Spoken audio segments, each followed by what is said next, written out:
Alright, here we go again. This is our 7th day o pang-pitong araw ng ating monthly challenge na tinatawag na Inktober.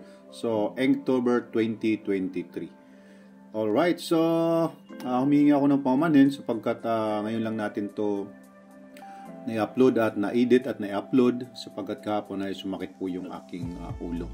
Anyway, may bago pa naman na sumakit ang ulo kahapon ay nakapag-illustrate na rin tayo. So, ibig sabihin na nagawa pa rin natin yung daily challenge na Inktober. Alright, so ang tema natin ngayong araw ay drip. Okay, kung sa Tagalog ay tulo o patak. Sabihin natin patak. Okay, maaaring kang gumawa ng isang patak ng tubig.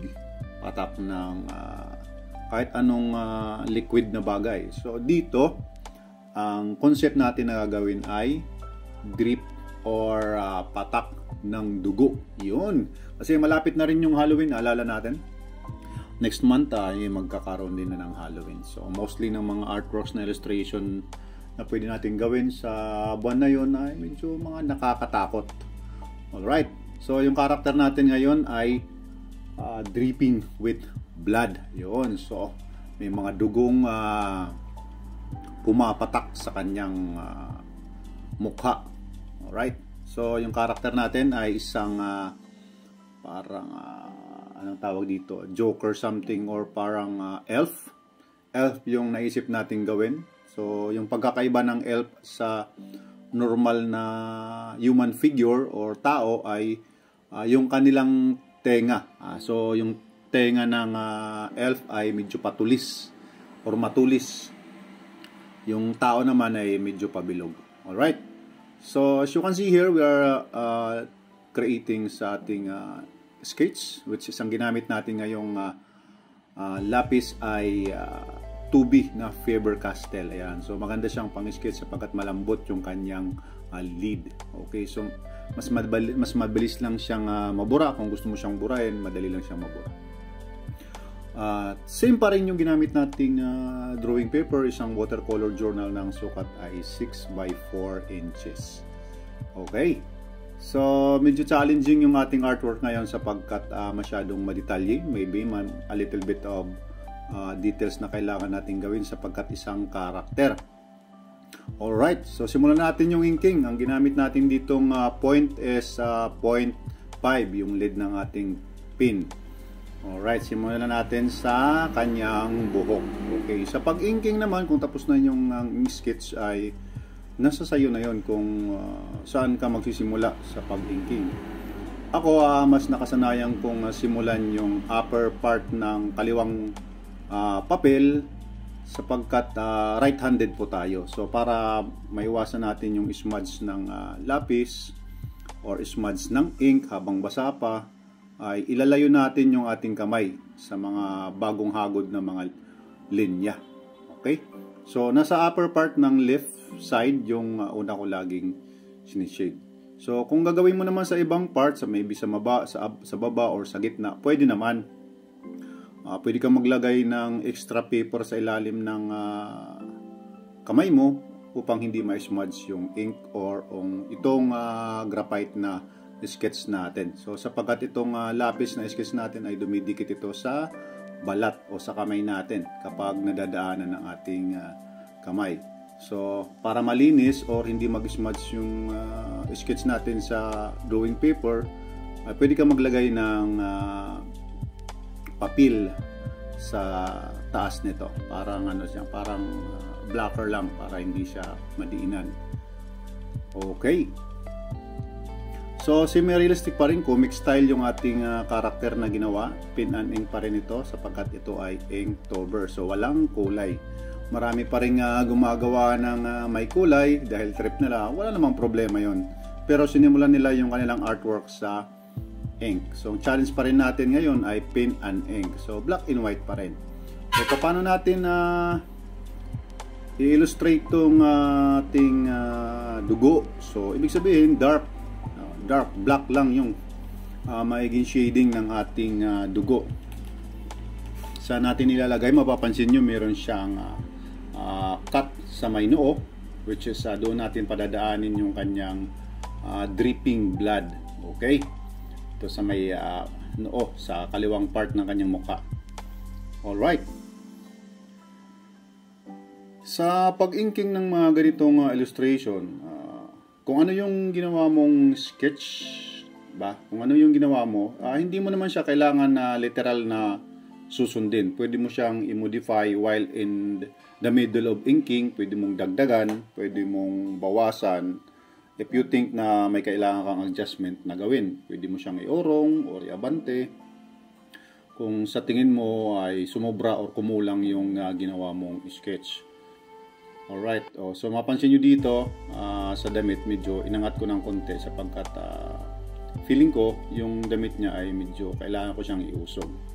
Okay, so hindi naman kailangan na 100% proportional yung artwork natin sapagkat ito ay isang illustration. Pwede mo siyang i-modify, pwede siyang distorted, na style, pwede. So nasa sayo na yun, depende sa style ng inyong pagguhit. Okay. So nilagyan natin dito ng isang pin na rose na may kunting dahon. Yun. Pandagdag lang. So kahit anong props na pwede mong idagdag sa inyong karakter, pwede. Yun. Alright. Sa mga kapwa artist natin na gumagawa rin, so ipagpatuloy nyo lang yung ginagawa nyo mga challenge. Sapagkat malaking tulong po yung araw-araw na practice na gagawin natin upang masanay tayo sa ganitong estilo ng pagguhit na pin and ink. So, kung mahilig ka sa mga karakter, pwede karakter yung gawin mo. Kung mahilig ka sa mga animals or wildlife, pwede rin. Meron din mga artist na mahilig sa mga bulaklak, yun, dahon, pwede rin yun. So, medyo matrabaho nga lang yung rendering ng bulaklak sapagkat marami siyang mga pakurba-kurba at saka mga shading marami. Hindi katulad ng tao, medyo may mga part na malawak na pwede mo siyang A1 na hindi mo na lang siya lagyan ng shading. Alright, so makikita natin dito, finifill na natin yung dripping blood sa kanyang background at then nilagyan na rin natin kanina yung kanyang mukha, yung may cut sa may noo niya, yung kanyang pinakadugo. So yun po yung magiging theme ng ating artwork today. Our challenge today is drip. So ang title na, sabihin natin, lagyan natin ng title ngayon is Dripping Blood. Yun, taray, Dripping Blood. Yan, so meron din dito sa ano niya, may mga kunting dumadaloy ng mga dugo. So kung masusugatan ka sa possible, ganito din ang mangyayari. So ang una ko nitong naisip gawin ay gusto ko sanang gumawa ng isang boxer, o isang UFC fighter. Sapagkat yung mga images ng isang mga fighter or boxing ay sadyang madugo, yung mga mukha nila basag-basag. Kaya nga lang medyo matatagalan tayo sa paggawa ng ganong style or character na boxer UFC sapagkat masyado na siyang madetalye. So gumawa na lang tayo dito ng isang Joker na elf na style para mas mabilis nating matapos. So yung challenge natin dapat makagawa natin from 10 minutes to 15 minutes, that would be fine. So kung tatagalan natin, medyo matagal din nating gagawa ng edit ng ating video para ma-present natin dito sa ating channel. Okay, so sa mga nag-subscribe sa ating channel, maraming salamat. And then sa mga nanood, maraming salamat. Sa mga kapwa natin artists, pwede na kayong gumawa ng sarili nyong channel. And then subscribe nyo ako, then subscribe ko din kayo. So para makita natin yung mga gawa nyo, and then ma-inspire na rin tayo. Pag may nakikita tayong mga artwork na gawa ng ibang mga artist ay sadyang nakaka-inspire gumawa ng sarili. Okay? So nakakagana. Katulad ditong art challenge, makikita natin sa mga online platform.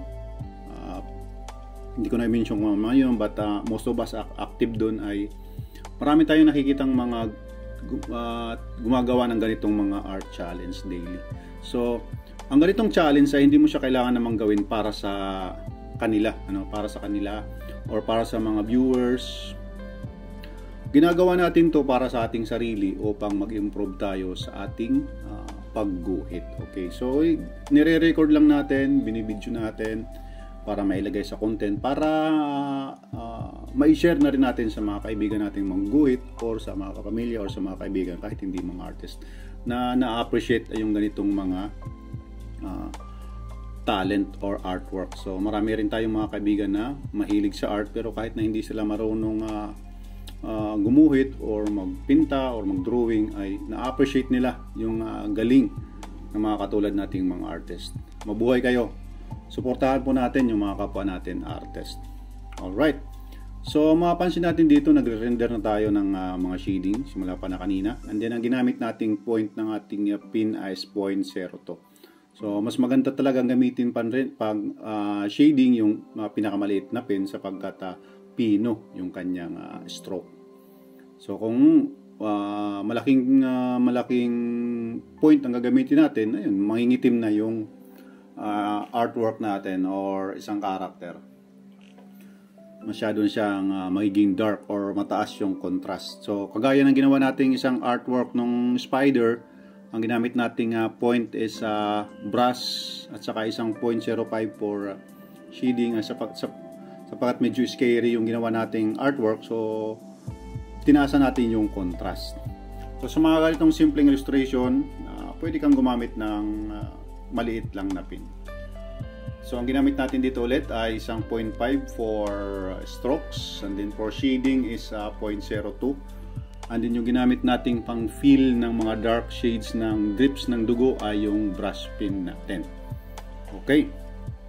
So sa ibang mga artists, gumagamit sila ng speedball ink and then isang brush na maliit for fill sa mga kailangan lagyan ng mga dark shades para mas tipid sa ink. Kasi kung brush pin lagi yung gagamitin mo, mauubos agad yung ink ng yun. So mapipilitan kang bumili ulit ng bago.